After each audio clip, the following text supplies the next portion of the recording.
Hello hello mic mic नाही चालू आहे. आपण तो स्पीकर बंद केला आउटपुटचा.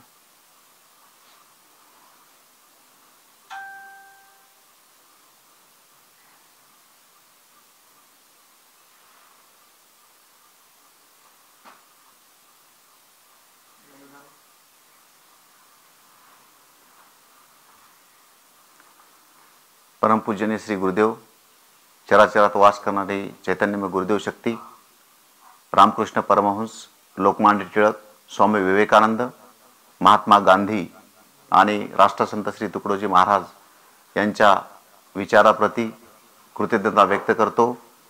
त्यांच्या विचारांना अभिवादन करतो. अखिल भारतीय श्री गुरुदेव सेवा मंडळ गुरुकुंज आश्रम यांच्या वतीनं या फेसबुक लाईव्हच्या माध्यमातून आपणाशी युगाचार्य स्वामी विवेकानंद आणि राष्ट्रसंत श्री तुकडोजी महाराज यांच्या विचारावरती प्रकाश टाकण्याचा प्रयत्न करतो आहे. या अखिल भारतीय श्री गुरुदेव सेवा मंडळाच्या फेसबुक लाईव्हच्या ग्रुप ॲडमिन श्री विवेकजी खारोडे आणि आमचे मित्र श्री अमोलजी बांबल यांच्या सगळ्या टीमचं मी सगळ्यांच्या वतीनं आभार व्यक्त करतो, ज्यांनी इथे ही संधी मला उपलब्ध करून दिली. युगाचार्य स्वामी विवेकानंद आणि राष्ट्रसंत श्री तुकडोजी महाराज, खरं तर स्वामी विवेकानंद 1857च्या स्वातंत्र्य संग्रामामध्ये दैदिप्यमान अपयशावरती स्वामी विवेकानंदांचा जन्म झालेला आहे.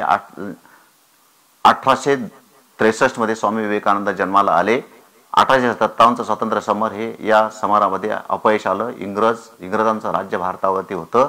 त्यामध्ये स्वामीजींचा जन्म होतो आहे आणि स्वामी लोकमान्य टिळक पेक्षा लहान आणि महात्मा गांधीपेक्षा स्वामी विवेकानंद हे मोठे आहेत आणि या त्रिमूर्तीचं भारताच्या जडणघडणीमध्ये या लोकमान्य टिळक, स्वामी विवेकानंद आणि महात्मा गांधी यांचं योगदान फार मोठं पुढं उदयाला येताना दिसतं आहे.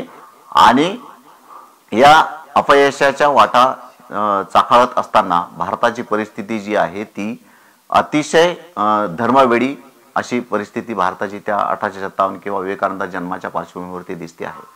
विवेकानंदांच्या जडणघडण होत असताना विवेकानंदांच्या एकंदर आयुष्यावरती, एकंदर विचारावरती जो प्रभाव दिसतो आहे तो त्यांच्या आईचा आणि त्यांच्या वडिलांचा प्रभाव दिसतो आहे. पुढे विवेकानंदांच्यावरती जो प्रभाव दिसतो आहे तो त्यांचे गुरु जे आहेत ते रामकृष्ण परमहंस, त्यांचा प्रभाव पुढे दिसतो आहे.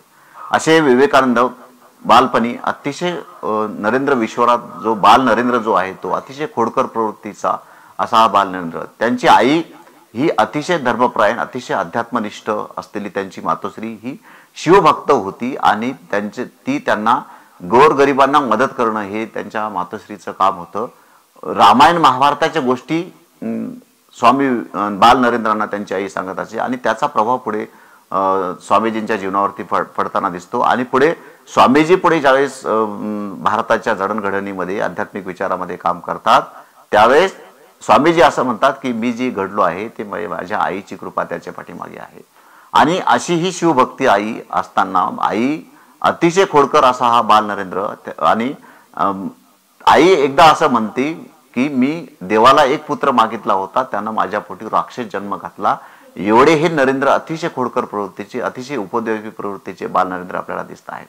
आणि पुढे ज्यावेळेस लहानपणी त्यांच्या आईशी बाल नरेंद्रांचा वाद होतो आणि ते आईला वेगळ्या भाषेमध्ये बोलतात तेव्हा ती गोष्ट त्यांच्या वडिलांच्या कानावरती जाते आणि वडील त्यांना समज देत नाही, त्यांना कुठल्याही भाषेमध्ये ते बोलत नाही.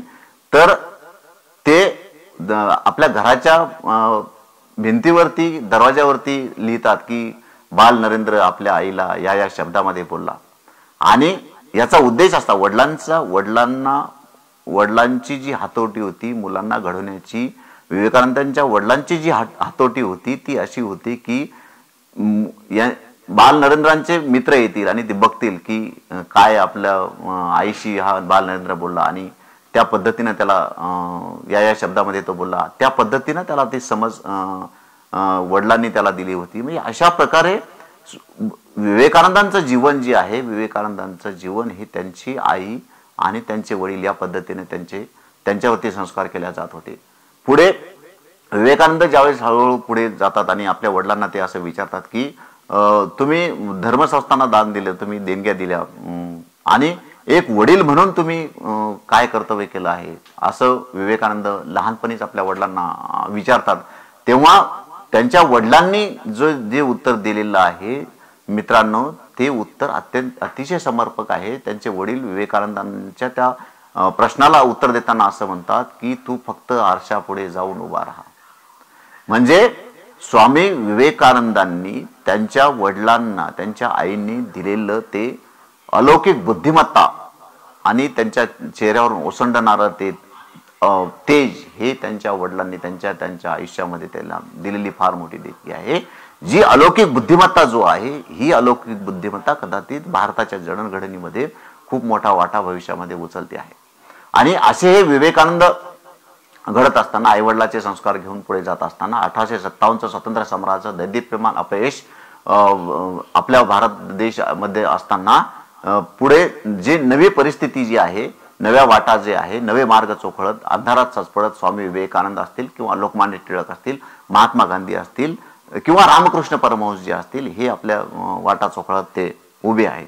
आणि म्हणून असे हे स्वामी विवेकानंदांचं बालपणीचं जडणघडण जे दिसत आहे. आणि म्हणून असे जे स्वामी आहेत, अशा स्वामींचा 1909 मध्ये खरं तर राष्ट्रसंत तुकडोजी महाराज जन्माला आले आणि 1902 मध्ये स्वामी विवेकानंद कालवत झाले. केवळ 39 वर्षाचं आयुष्य स्वामीजींच्या वाट्याला आलं आणि म्हणून ग्रामगीता ग्रंथ पुढे निर्माण होतो आहे. आणि हा ग्रामगीता ग्रंथाध्ययनमध्ये स्वामी विवेकानंदांना विषयी राष्ट्रसंत तुकडोजी महाराज असं म्हणतात की स्वामी विवेकानंदादी संती जुन्या नव्याची वाराया भ्रांती, ज्ञानदीप उजळले आपल्या ग्रंथी ज्ञाना भाषामध्ये. स्वामी विवेकानंदांचं ग्रंथाध्ययन जर आपण बघितलं, राष्ट्रसंत तुकडोजी महाराज ग्रंथाध्ययनमध्ये स्वामी विवेकानंदांचा उल्लेख करून जे उद्धृत वचन स्वामीजी विषयी लिहितात की राष्ट्रसंत तुकडोजी महाराजांचं ग्रंथाध्ययन हा जो उद्देश आहे, इथे स्थितप्रज्ञता यावी, जीवनामध्ये स्थितप्रज्ञता यावी म्हणून खरं तर ग्रंथाध्ययन व्हायला पाहिजे. आणि स्वामी विवेकानंदांचं ग्रंथाध्ययन जर आपण बघितलं तर स्वामी अतिशय बाल्यावस्थेमध्ये केवळ पुस्तकाचे 2-3 पानं वाचतात आणि पुस्तकाच्या अंतरंगामध्ये काय आहे त्याचा वेध ते घेतात. म्हणजे एवढी जी अलौकिक बुद्धिमत्ता जी त्यांना मिळाली होती, ही जी देणगी त्यांना मिळाली होती, या देणगीचं हे फलित आहे. आणि म्हणून ग्रंथाध्ययन आणि म्हणून स्वामी विवेकानंदांचे विचार असतील किंवा राष्ट्रसंत तुकडोजी महाराजांचे विचार असतील, हे अतिशय प्रेरणादायी आणि जीवनाला मार्गदर्शक या भारतवर्षातील जनतेला ठरत आहेत.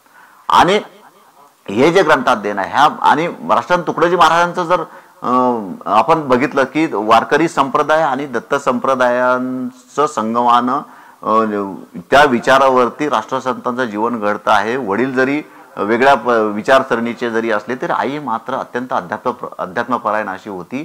आणि या एक सोशिक अशी आई माता मंजुळाचे संस्कार राष्ट्रसंत तुकडोजी महाराजावरती घडतात आहे. आणि पुढे त्यांचे जे सद्गुरू आहेत, मला असं वाटतं की राष्ट्रसंत तुकडोजी महाराज जे आपल्याला भेटत आहेत ते त्यांच्या आडकोजींच्या कृपेनं पुढे राष्ट्रसंत भेटत आहेत. कारण आडकोजी वरखेडमध्ये ज्यावेळेस राष्ट्रसंत तुकडोजी महाराज जातात आणि त्यावेळेस आडकोजी महाराज हे त्यांना वेगळ्या वाटेनं कुठे जाऊ देत नाही, वेगळ्या भरकटू देत नाही, बिलकुल भरकटू देत नाहीत. आणि या आडकोजींची कृपा पुढे राष्ट्रसंतांच्या जीवनावरती होती आहे. त्यांच्या आई वडिलांची कृपा त्यांच्यावरती होती आहे. विवेकानंदांच्या संदर्भामध्ये तेच आपल्याला दिसतं आहे. आईची कृपा आहे, आई शिवभक्त आहे, वडिलांची कृपा त्यांच्यावरती आपल्याला दिसते आहे. आणि पुढे रामकृष्ण परमहंसाची कृपा आध्यात्मिक जडणघडणीमध्ये त्यांच्यामध्ये दिसते आहे. आणि पुढे असा हा जो प्रवास आहे विवेकानंदांचा, ते पुढे वाटा चोखळत उभे आहे. अतिशय अंधकारात ते उभे आहेत. भारतामधली धर्मवेड टोकाला गेलेला आहे. आणि म्हणून आज खरं जर जो भारत उभा आहे आज, तो केवळ रामकृष्ण परमहंस, रमण महर्षी असतील, रामकृष्ण परमहंस असतील, स्वामी विवेकानंद असतील आणि 20व्या शतकामध्ये राष्ट्रसंत तुकडोजी महाराजांनी फार मोठी मोलाची भूमिका या समाजाला एका दिशेमध्ये बांधण्याचं काम या महापुरुषांनी केलेलं आहे, या हिमालयासारख्या उत्तुंग व्यक्तिमत्वाने केलेलं आहे. आणि पुढे विवेकानंद युवकांना मार्गदर्शन करताना असं म्हणतात की कुठलाही व्यक्ती आणि कुठलाही देश जर महान बनायचा असेल तर 3 गोष्टीची अत्यंत आवश्यकता आहे की सगळ्यात महत्त्वाचे मध्ये चांगुलपणावरची तुमची अतिशय निश्चिम अशी श्रद्धा असली पाहिजे। जे जे दिसतं आहे ते सगळं चांगलं आहे, जे जे वाईट असेल त्या वाईटामधून चांगलं शोधण्याचा प्रयत्न करून पुढे जाणे आणि एक खूप मोठं विचार, खूप मोठी चळवळ उभं करणं हे चांगला व्यक्ती बनण्यासाठी, चांगला देश घडण्यासाठी आवश्यक आहे। आणि दुसरी गोष्ट आहे की मत्सरी आणि संयमी वृत्ती दूर ठेवणं हे देश चांगला बनण्यासाठी, एखादा व्यक्ती सक्षम बनण्यासाठी आवश्यक आहे। आणि तिसरी महत्त्वाची बाब अशी आहे की कुठलाही देश आणि कुठलाही व्यक्ती बनण्यासाठी जी काही लोक चांगली काम करता आहेत त्याच व्यक्तींचा चांगुलपणावरती विश्वास ठेवून त्या लोकांना त्यांना सहकार्य करणं, पूर्ण सहकार्य करणं, चांगल्या व्यक्तींना त्यांच्या चांगल्या कामामध्ये सहकार्य करणं, ह्या ज्या 3 बाबी आहेत, ह्या चांगुलपणावरती श्रद्धा आणि ह्या ज्या 3 बाबी आहेत, ह्या कुठलाही व्यक्ती आणि कुठलाही देश महान बनण्यासाठी आवश्यक ठरतात। आणि म्हणून विवेकानंद उपनिषदांचा अभ्यास करतात, विवेकानंद भगवद्गीतेचा अभ्यास करतात। उपनिषदामध्ये विवेकानंद असं म्हणतात की ही विवेकानंद उपनिषद ही सामर्थ्याचा संदेश देणारी उपनिषद आहेत। आणि म्हणून विवेकानंद सांगतात की तुम्ही सामर्थ्यवान बना, धैर्यवान बना, दुर्दम्य इच्छाशक्ती बाळगा आणि कुठलाही तुम्हाला जीवनामध्ये जर यशस्वी व्हायचा कुठला जर राजमार्ग असेल तर एका कल्पनेवरती तुम्ही तुमचं लक्ष केंद्रित करा, जीवनामध्ये एक लक्ष, एक ध्येय ठेवून